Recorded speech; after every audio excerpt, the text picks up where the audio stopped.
bananiwe, mwihangane mwe gucogora tugiye kugororerwa.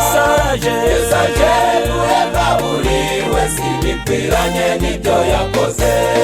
Tugeze mw'isaha ya nyuma y'abakozi bananiwe, mwihangane mwe gucogora tugiye kugororerwa. Yesu aje guhemba buri wese ibikwiranye n'ibyo yakoze.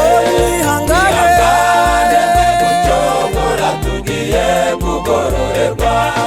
Mwihangane mwe gucogora tugiye kugororerwa.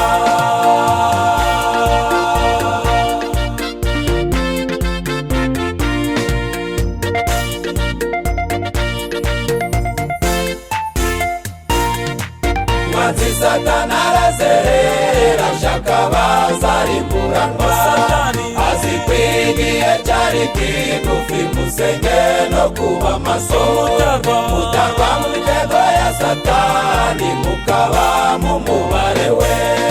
Umwanzi Satani arazerera ashaka abazarimburanwa, azi ko igihe cyari kigufi musenge no kuba maso, mutagwa mu mitego ya Satani mukaba mu mubare we.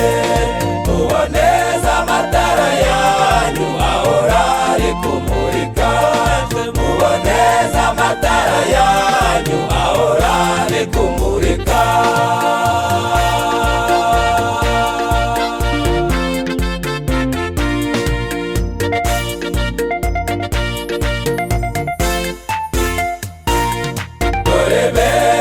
Barananiwe, Yesu agiye kugaruka.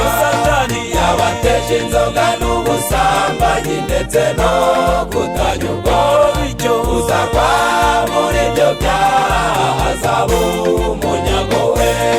Dore benshi barananiwe, Yesu agiye kugaruka. Yabateje inzoga n'ubusambanyi ndetse no kutanyurwa, uzagwa muri ibyo byaha azaba umunyago we. Nimuze dusange Yesu adutegeye amaboko, nimuze dusange Yesu adutegeye amaboko. Mwihangane mwe gucogora tugiye kugororerwa. Mwihangane mwe gucogora tugiye kugororerwa.